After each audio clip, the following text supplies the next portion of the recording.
I'm Emily Chang. All this week, Bloomberg Television and Radio are on the ground in Boston, showcasing the innovation, diversity, and power of the regional tech economy. We are taking an in-depth look at local innovators, from Fortune 500 companies to burgeoning robotics and biotech startups, venture capitalists, and government officials. We are joined now by Caroline Hyde at the Boston Convention and Exhibition Center. Caroline, you have a big week ahead of you, a big week for us. Tell us what you have on tap.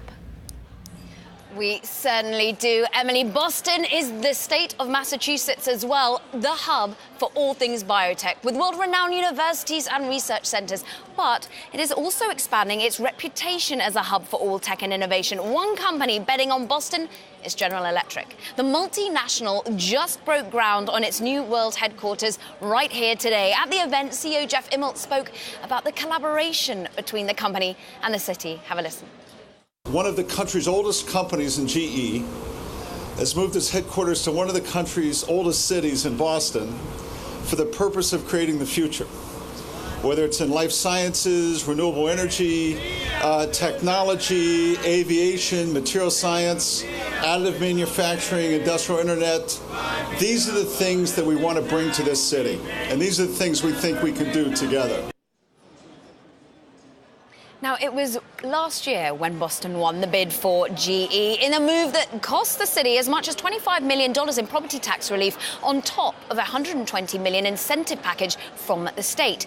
Now, I sat down earlier with Boston Mayor Marty Walsh and spoke about the GE deal, as well as asking him what about Boston's role as a tech innovation hub and how it stacks up to Silicon Valley.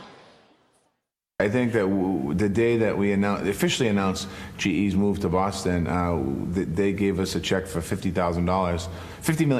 million, $25 million for education and $25 million for job training and also some healthcare stuff. So we're seeing those benefits of having GE here already. The deal that I guess people have been a little critical of, the $25 million over as far as tax incentives, that's to get the construction of the building going. And we're going to get about, in the course of the next 30 years, over $67 billion in taxes, real estate taxes from that deal. Wow. And so therefore, what does it mean, do you think, in terms of continuing the growth of the tech and biotech sectors here in Boston? It's so important. I mean, Boston has always done well in that space. And when you think about our city, people think about our city as a great medical city. People think about our city as a tech city. There was a time in the 80s where Boston and Massachusetts really was the tech capital of the world, and then we lost that. We lost that to Silicon Valley, to San Francisco. And what's happening now, what I see happening now is almost like a rejuvenation of that and people coming back to our city. We're excited about what's happening. And what General Electric does, I think it adds a whole new level of curiosity about Boston. We have about 150,000 students a year that go to school in our city. Many of them will stay here for the summers. Many of them will stay when they graduate. So we grow every year. We have 25 college universities within the Boston area, 75 in the greater Boston neighborhood. So there's a lot of innovation here through our colleges and a lot of synergies that we have to work off of. GE can help us with that. The ecosystem clearly thriving when it comes to academia, working with the private sector. You say you lost it to Silicon Valley. Can you win it back? Is it a case of winning? I think we will win it back and can win it back, and we're doing that now. I mean, Massachusetts went through a very difficult time in the 80s with high taxes and a lot of political decisions that really set us back a bit. And I think what's happening here now is you have a political climate where everyone is looking to continue to move our economy forward, but yet also be innovative. I mean, that word innovation is kind of on the top of everyone's tongue lately, whether it's in sports or it's in GE or it's in other types of business. And we're trying to be innovative here in the city of Boston, really to continue to attract these great companies here. And in the last 3 years in Boston, we've added 60,000 new jobs to the economy in Boston alone. So that's a good growth. We did that a little bit before GE even came, but I think with GE here, it's even going to help us grow even further. You talk about a political climate, one that helps with jobs and one that helps with innovation. Do you think that the administration is helping with their political climate to help with Boston as well? Washington? Yeah. No. I think that Washington, when I say no, I'm hoping that they just get to the job of governing. I'd really like to see them be successful. I'd like to see this White House be successful. I think they need to focus on governing and start focusing on some of the other issues. I'm afraid of what it's going to do to our economy and the impacts. It hasn't had any yet on our economy, but I get concerned about all of the different pieces. I'm concerned about the Affordable Care Act. I'm concerned about the actions that Congress took last week. It's not a good bill. It is a repeal. And in a city like Boston or other urban cities around America, even small suburban cities around America, it's going to hurt hospitals, and that'll start to hurt the economy. So I wish they would focus on what they talk about, moving our country forward, and not focus on repealing health care and defunding NIH funding and defunding housing programs. I think we need to do more than that, better than that. Boston has in particular thrived from NIH funding and from R&D spend. It really is like the #1 city in terms of spending. Are you worried about the research and development area and how that could affect biotech? I was up until the Senate and the Congress passed a budget, a short-term budget. I think it goes through September. So in that budget, it seems like everything is kind of status quo. Actually, we give an increase, I believe, a little bit in NIH funding. I think it's important that we stay strong on that. I mean, when you look at our hospitals and our research facilities we have here in Boston, in Massachusetts, not just Boston. I mean, we're in this together. So Massachusetts as well, and Cambridge and other cities. You know, a lot of discoveries, a lot of things are happening here in our city. And again, it helps us keep young people and talent here in the city of Boston. It helps our doctors and our hospitals advance. You know, I'm a cancer survivor. I was treated at the Dana-Farber Cancer Institute. I was treated at the Children's Hospital. I was treated at the Peterbilt Brigham, which is Brigham Women's now. So we have important assets in our city. So as a cancer survivor, knowing that what I had as cancer 40 years ago, today the cure rate is a lot higher than it was when I had it. Talking of you and your background, you are the son of immigrants, yes. I believe. A lot of concern also about the travel ban and immigration policies that we've seen with this administration and what it means for talent, particularly technology talent in Silicon Valley, and also with Boston. Do you feel that there's a concern for talent coming into your academic institutions and the companies? Yeah, and there was a concern beforehand. I mean, there was a concern because there wasn't enough visas being given out to have people staying here a long time. And now that there really is a concern, in this very room that we're having this interview, right after the president came down with his executive order on both the Muslim ban and the one before that, the immigrant ban, I had hospitals in this room, all the hospitals in Massachusetts. I had the college universities in this room. I had the tech companies in this room at 3 different meetings and the consul generals, and every single one of them had the same concern about the fear of that people not being able to come to the United States of America to get an education or to start up a business or to work for a company. And I think that, you know, Congress has been, you know, 6 or 7 years now, maybe actually longer than that. They really should focus on immigration. There's a way to focus on this. I think that our system clearly isn't working. We have 11 million undocumented people in the United States of America. I think there has to be a reason. What do we do to make those 11 million people, either put them on a pathway to citizenship or figure out what to do here? And then we have to look at our work visa program, because we have these high-tech companies that they can get a J-1 visa, come for a year and work. Well, that's not good enough. We're going to have people get educated in the United States of America, yet we're not going to keep their brain power here. We're going to send them back home. That doesn't make any sense to me, and I don't think it makes any sense to a lot of people. And I hope that Congress and the Senate can get together and come up with some good comprehensive legislation. That was, of course, Marty Walsh, Mayor of Boston. And joining me now to talk about the ecosystem here in the city is Corey Johnson, Bloomberg radio anchor and TV editor-at-large. Both hats on at the moment, Corey. And fighting talk from Marty Walsh. Are you hearing that replicated in your radio show as well, about where the ecosystem can be reclaiming that crown from Silicon Valley? Yeah, I mean, look, the move of the technology industry from Massachusetts and from Boston to Silicon Valley happened quite a long time ago. And there is, in fact, there are a lot of companies that have been moving back here. But I think the move of GE, you know, I love that it happened to coincide with us being here today. Yeah. Because everyone we talked to last year at this event and this year has been looking at GE's big move here and doubling down. At the same time that GE is really changing itself as a company, as a sign of sort of Boston coming back in a really big way in technology, not just into biotech, but also into cloud businesses and all kind of internet businesses. There's a real startup scene here, and it's got a lot of the tools that we say Silicon Valley has in such a great degree, which is great academic institutions, scientific institutions, financial community to back things. And I think that they look at the success Silicon Valley has had and want to get some of that back here. Well, here, it would be interesting to know how much the companies are lobbying for the White House at the moment, because I've heard from the president of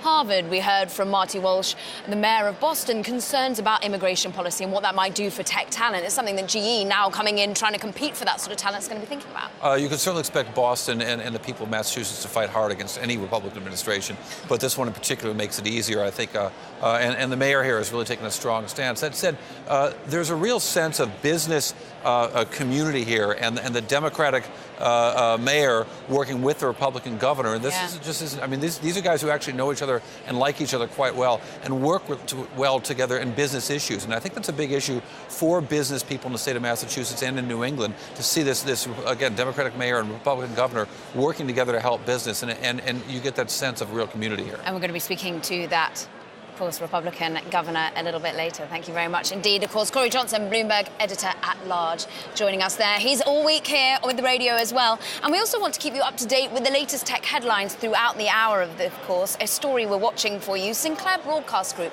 it's buying Tribune Media in a deal valued at $3.9 billion. Now, it marks the first big acquisition since regulators eased a limit on TV station ownership in the US. Buying Tribune would give Sinclair access to big media markets like New York, Chicago, and indeed Miami. Plenty more Bloomberg technology from Boston coming up for you. We take a look next at IBM and see how it's using its Watson technology to come up with the next medical breakthrough. And if you like Bloomberg News, check us out on the radio, of course. You can now listen on the Bloomberg radio app, Bloomberg.com, and in the US on SiriusXM. This is Bloomberg.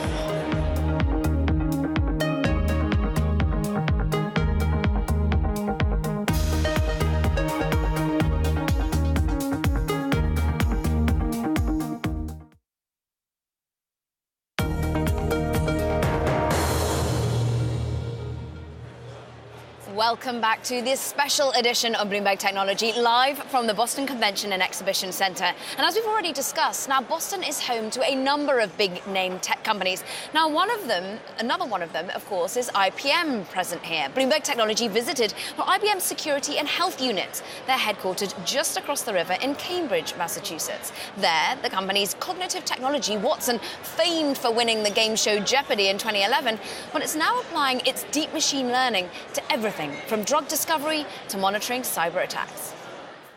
100 years ago, IBM was founded in Armonk, New York. The company has since grown into a technology powerhouse, making Cambridge, Massachusetts its base for innovation in the security and health fields. IBM Security got its start in Boston in 2011. Through the acquisition of Q1 Labs, we've since then grown to 8,000 people. We're operating in 133 countries around the world. And we haven't stopped acquiring companies. In fact, here in the Boston area, we have now acquired more than a dozen companies focused on cybersecurity. IBM Security brings in $2 billion in annual revenue for the company and is using Watson, IBM's breakthrough analytical computer system, to monitor potential cyber attacks on its clients around the world. IBM's Vice President for Security, Caleb Barlow, explains how the company applies the technology. One of the real things about Watson that makes it incredibly advantageous both for IBM as well as for our customers is its ability to parse through massive amounts of information. And they offer customers a chance to face a simulated cyber attack, which IBM believes to be a crucial learning tool. Building on that success, IBM has also set up its healthcare unit in Cambridge. IBM's Chief Health Officer, Dr. Kei Ri, explains why IBM Health laid its roots down in the city. There's such extraordinary talent here to recruit from. There's extraordinary partnerships that we've been able to evolve and will continue to evolve.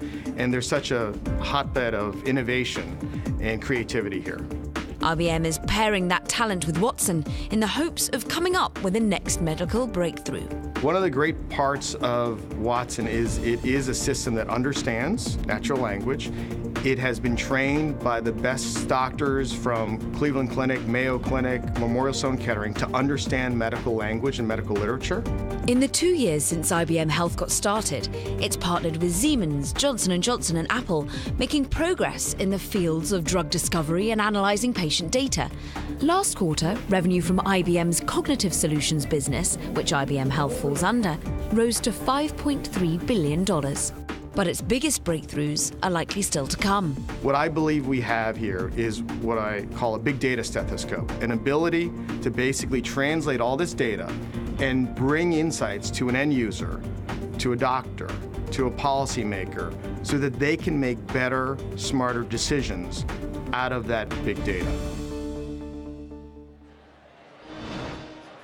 Now, beyond Boston, here are some more headlines grabbing our attention for you. Now, another shot has been fired in the bidding war over 5G spectrum license holder StraightPath. A mystery bidder, said to be Verizon, has made a bid for the company. The all-stock offer is $184 per share, representing an enterprise value of about $3.1 billion, StraightPath said. Shares of StraightPath surged by a third after the news. Now, you'll remember that last month, AT&T agreed to buy StraightPath for $1.6 billion. The move gives AT&T just 3 days to match the offer. Now, Akamai is focusing on cybersecurity and machine learning services as its legacy internet content delivery business slows. We'll discuss Akamai's plans with CEO Tom Layton next. From Boston, this is Bloomberg.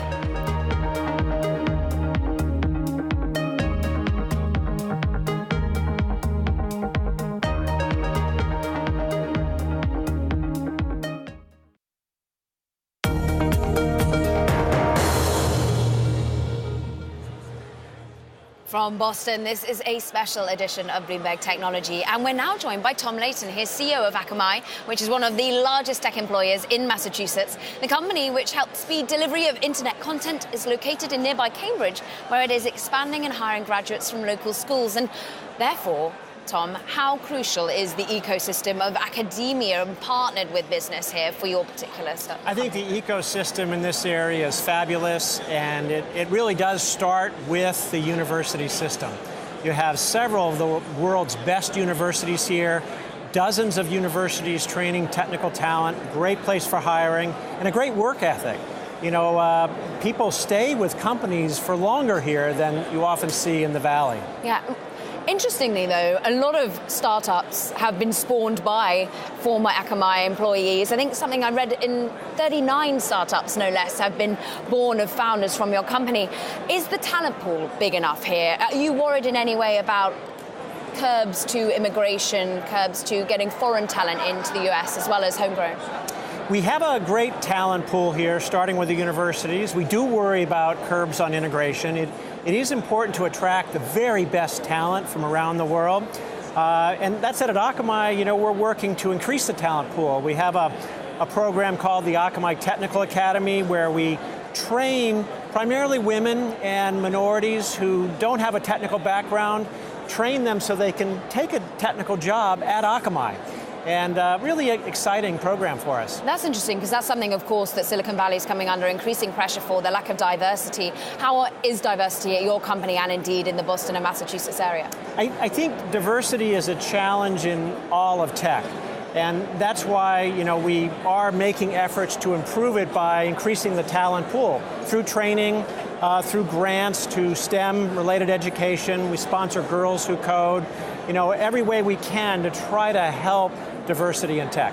Is the current White House administration helping with diversity at all, do you think, yet?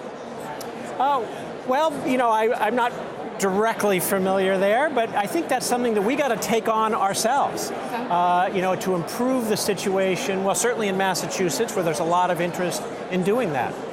I'm interested in your viewpoint of how the current White House is doing for your ecosystem, your economy here in Boston and Massachusetts. How would you currently feel? Is it net positive, net negative from the first 100 days or so? I know it's short. Well, I think it remains to be seen. You know, I think the changes in taxes could be beneficial. We would like to see, you know, not have curbs on immigration and visas and travel is important to us. We'll have to look and see what happens, you know, with things like net neutrality. Talk to me about net neutrality, because if this is, of course, you serve ISPs, internet service providers, and this is something they're affected by, but how much are you affected by it? Are you pleased by Ajit Pai's recent moves or not? I think, you know, we weren't regulated before, so it doesn't really directly affect us. I think it probably does help the carriers who are our partners. I think most of the content companies, they're our customers, and so they're not impacted. We'll still deliver their traffic within the major carriers. You know, there's probably a couple content companies that are less happy about what's happening, but I think on balance, it's going to be fine. And Tom, talk to us on balance about your business, because there was a significant fall in terms of share price reaction to your numbers. Did that ferociousness surprise you, and how are you trying to ease investor concern for your longer term growth? Yeah, I think Akamai is very healthy. We are growing at a good clip, and we have two major lines of business. One is around performance and security, which is about 60%. And that has 50% EBITDA margins, grew at 18%. It's doing great. Security products on fire, growing at nearly 40%. And we have a media business, which delivers a lot of video. And that business is doing well, but it's not growing as fast as it did. And so it grew about 1% year over year. And so the Street wanted to see more growth there, and they worry a lot about quarter-to-quarter changes in traffic.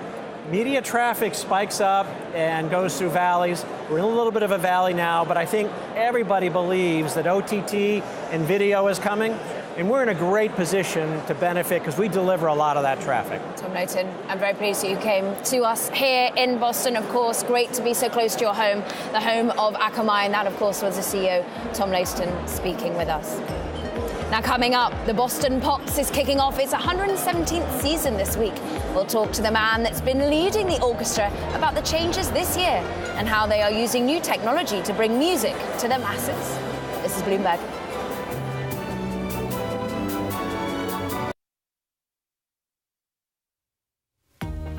I'm Elisa Parenti in Washington, and you're watching Bloomberg Technology. Let's start with a check of your first word news. The White House confirms former President Obama warned then incoming President Trump about hiring Michael Flynn as his national security advisor.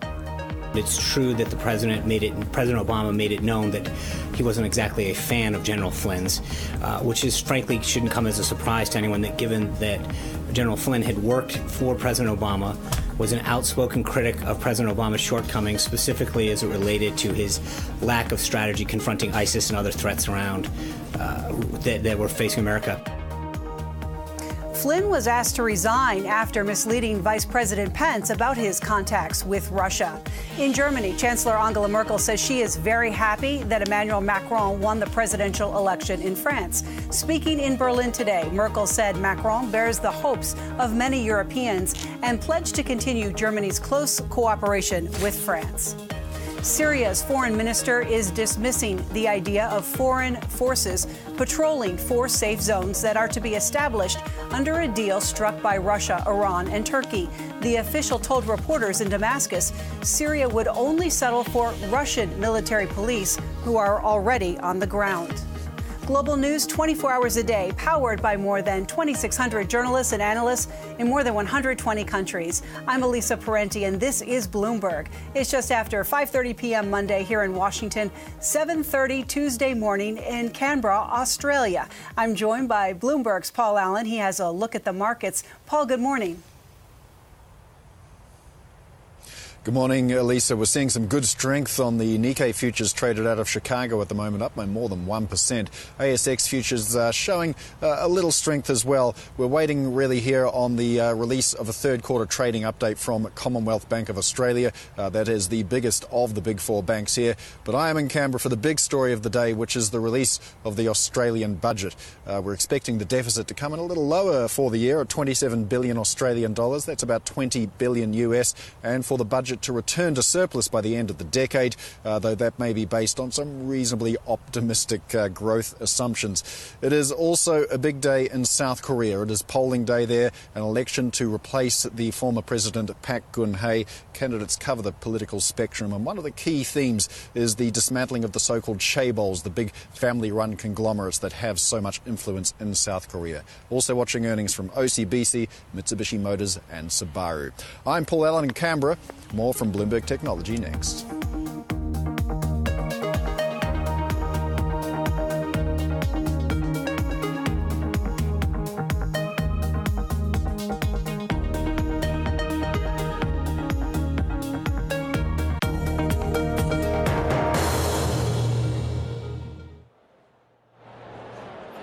Welcome back to this special edition of Bloomberg Technology. I'm Caroline Hyde, and we are live from Boston all this week, showcasing the innovation, the diversity, and the power of this city's tech economy.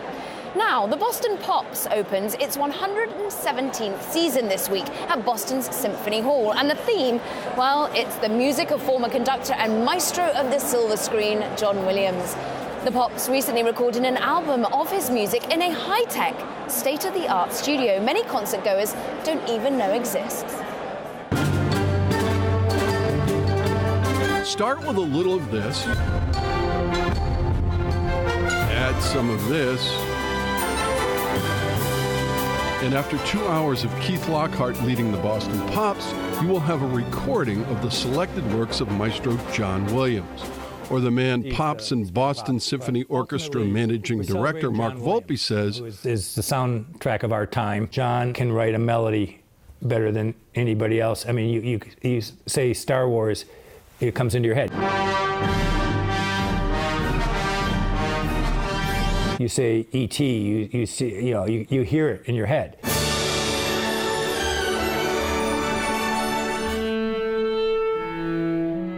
The recording is overseen and supervised by Nick Squire, one of the few full-time sound engineers employed by any U.S. orchestra.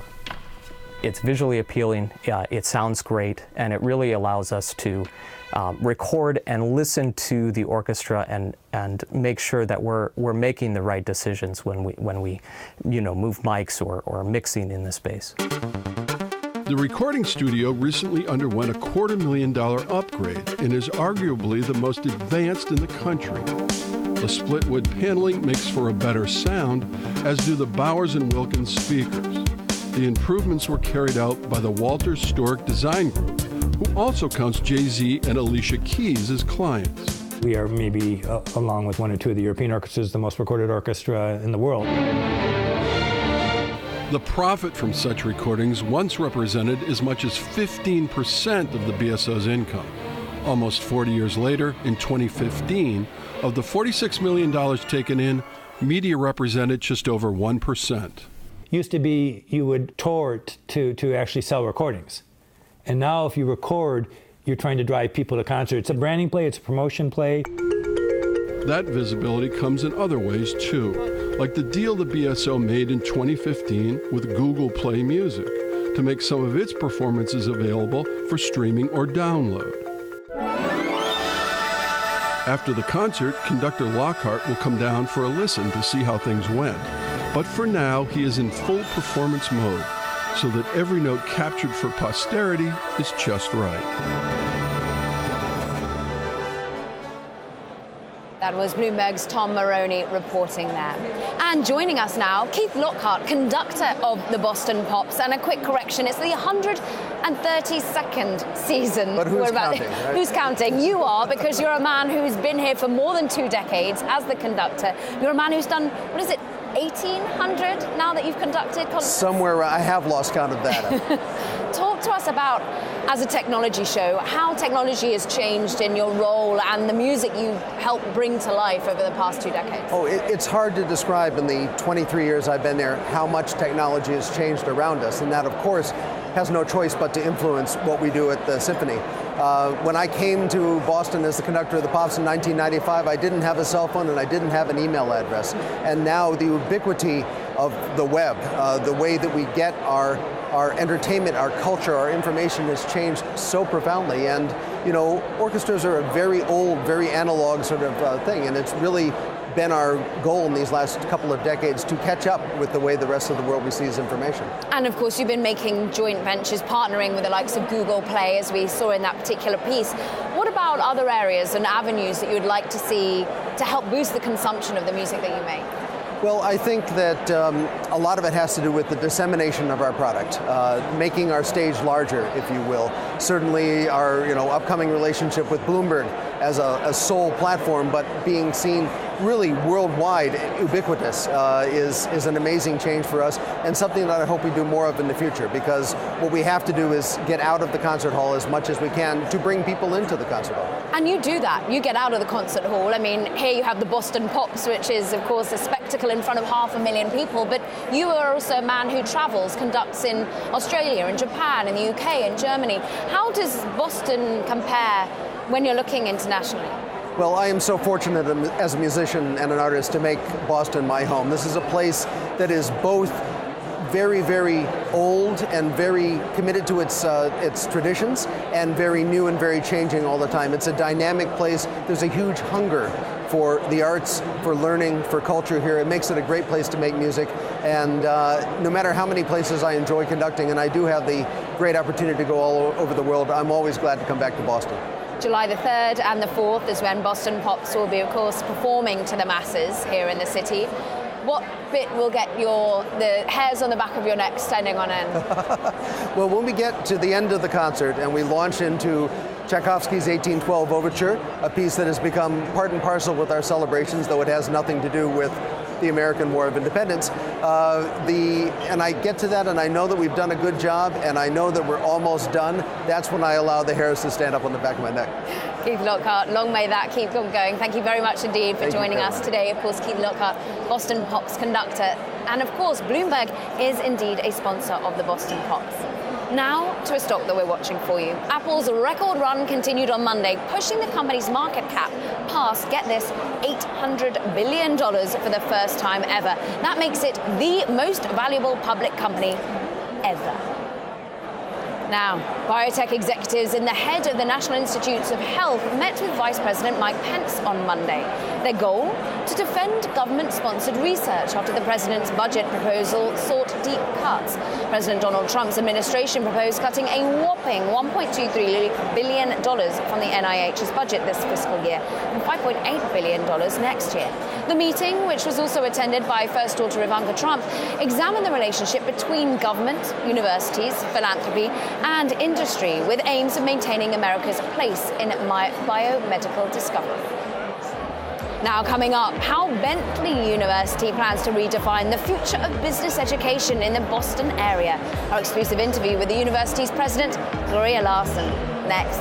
From Boston, this is Bloomberg.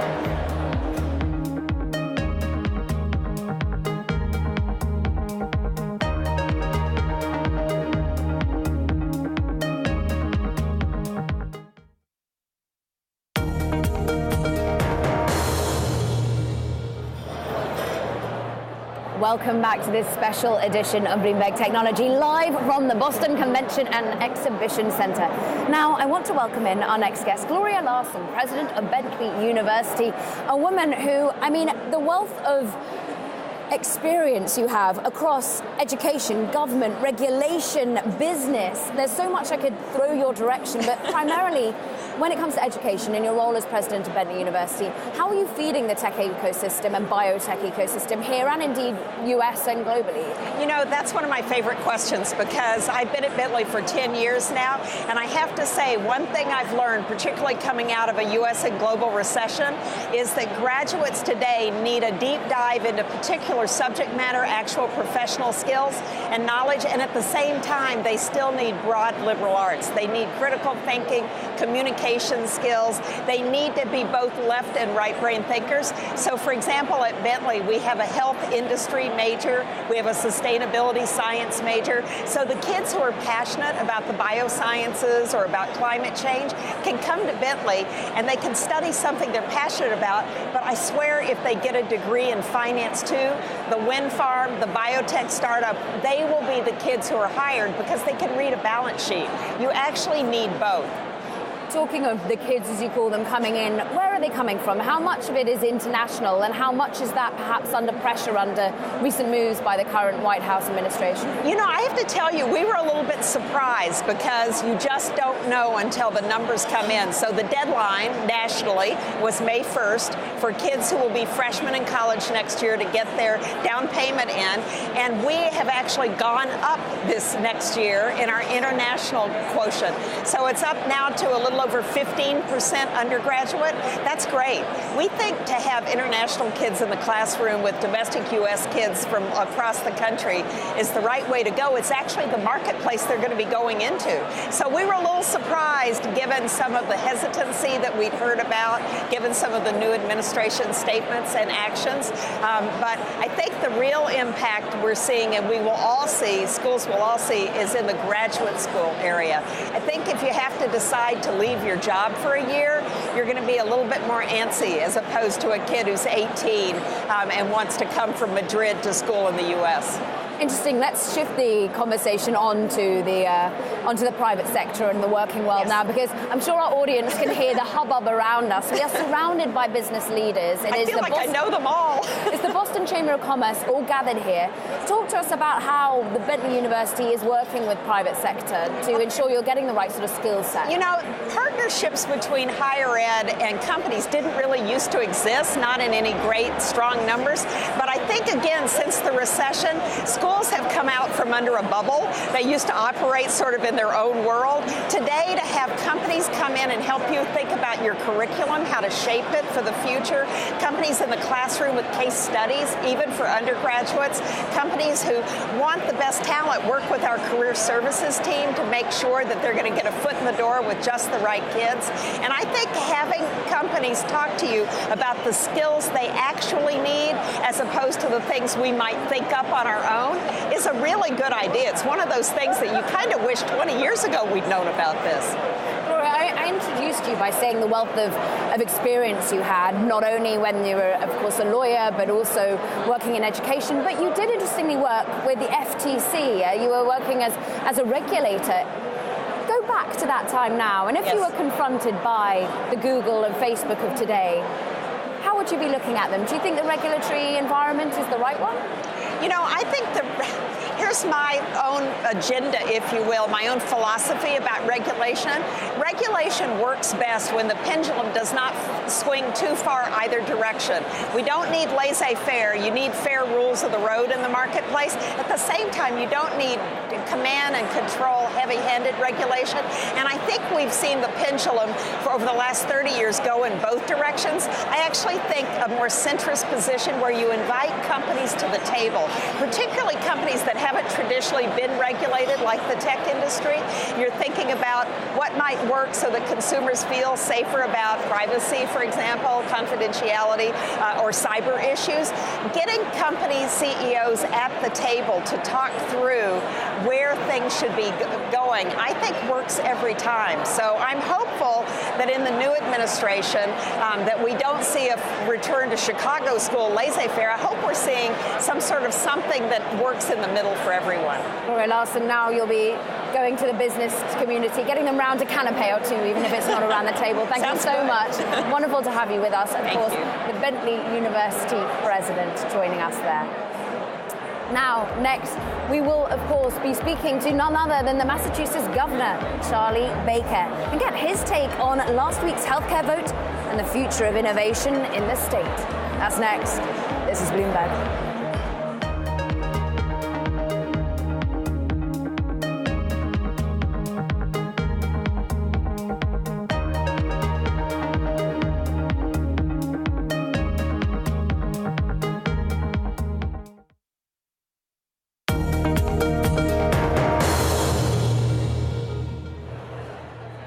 Welcome back to this special edition of Bloomberg Technology. Now, we are live from Boston all this week, and I want to welcome our special next guest, Massachusetts Governor Charlie Baker. Wonderful to have you here at this table, surrounded by the hub of the Boston Chamber of Commerce. Charlie, #1 state in terms of digital economic growth, #1 state in terms of R&D per capita. You have a lot of feats in front of you. How do you maintain that sort of focus and growth? Well, I think the most important thing we need to do is to continue to build on what's been successful. If you're talking about life sciences, or you're talking about robotics or cybersecurity or so many other areas that are associated with industrial internet, we have a lot of the raw material and the intellectual capital that people are looking for. And that means continuing to invest on a public-private basis with a lot of the people who are creating jobs in this space, but also with a lot of the research institutions. We've put over $100 million of state money alongside federal funds, employer funds, and college and university funds in a whole series of advanced technology investments, which we think are going to continue to roll this whole train forward. This is clearly what you can do from a state level. When you're looking from White House and country level, how much do you think the support is there for you at the moment to continue that sort of investment? Well, I think one of the best examples of that is the recent discussion about what the National Institute of Health should be funded at. Big discussion about whether or not it should be cut came out of the budget process with a $2 billion increase. We have the largest share on a per capita and on a percent of GDP basis of NIH funding in the country, and we should, because a lot of the most important inquiry that's done and discovery that's done in all of those fields is done right up the street from here. But it's only a temporary budget up until September. Is it a stay of execution? Look, one of the things that I felt pretty good about when that whole conversation started was the fact that this is one thing Republicans and Democrats seem to agree on in Washington, which is that investments in research, investments in discovery and inquiry translate into solutions that become products and become cures and therapies. And I feel pretty good about that. We'll continue to work with our colleagues in other states and our delegation. But there are a lot of people in D.C. who get why these investments pay off. You made a very demonstrative speech where at the beginning of the year, really talking about how political dialogue perhaps isn't where it should be. Do you think political dialogue after the first 100 days is improving? In Washington? In Washington and indeed from a state level as well. Well, I mean, my mother, God rest her soul, was a good Democrat. My father's a Republican. They canceled each other out for 60 years. And I grew up just believing that there's more than one point of view. And in public life especially, if you can't find ways to work with people you don't always agree with, you'll never get anywhere. And I take tremendous pride in the fact that GE, which just broke ground on their new corporate headquarters here today, said that one of the things they appreciated was the fact the Democrat mayor of Boston and the Republican governor seemed to get along, and that was something they didn't see in a lot of other places. Talk to us about that relationship that you're building with private companies. You wooed over GE. There were some tax benefits in it for General Electric, but how much are you going out and starting these sort of joint ventures? You talked about public-private partnerships. How much is that at the core of what you're trying to achieve in the state? Well, I mean, obviously a big part of what we try to do is make sure that the investments we make generate a return. Whether we're investing in transportation or higher education, or some of these joint initiatives around advanced manufacturing of photonics and the next generation of fibers and materials, which is being led by MIT. I mean, we're a player in those investments, but there are other people who are putting a lot more money into them than we are, including the federal government. I mean, I spoke with, of course, the man you get along so well with that lured in General Electric, the mayor of Boston, and Marty was saying, look, I do think that we can reclaim our crown versus Silicon Valley. Do you think you can? Do you think it's a race? I don't know if I would call it a race. I prefer to think of it as a competition. And I think we start with many of the most important ingredients. And the biggest one we start with is this incredible ecosystem of colleges and universities. We have great schools here too. Lots of STEM graduates, #1 in AP scores in the country, advanced placement scores. Also, the only state that's ever finished first on the National Education Assessment Exam for high schoolers in English and math, and we've done it 6 years in a row. I do believe that one of the things that really separates us from many others is the quality of our school systems and the quality of our education infrastructure generally. Quick last question. #1 priority, therefore, for the rest of 2017 from you at a state level?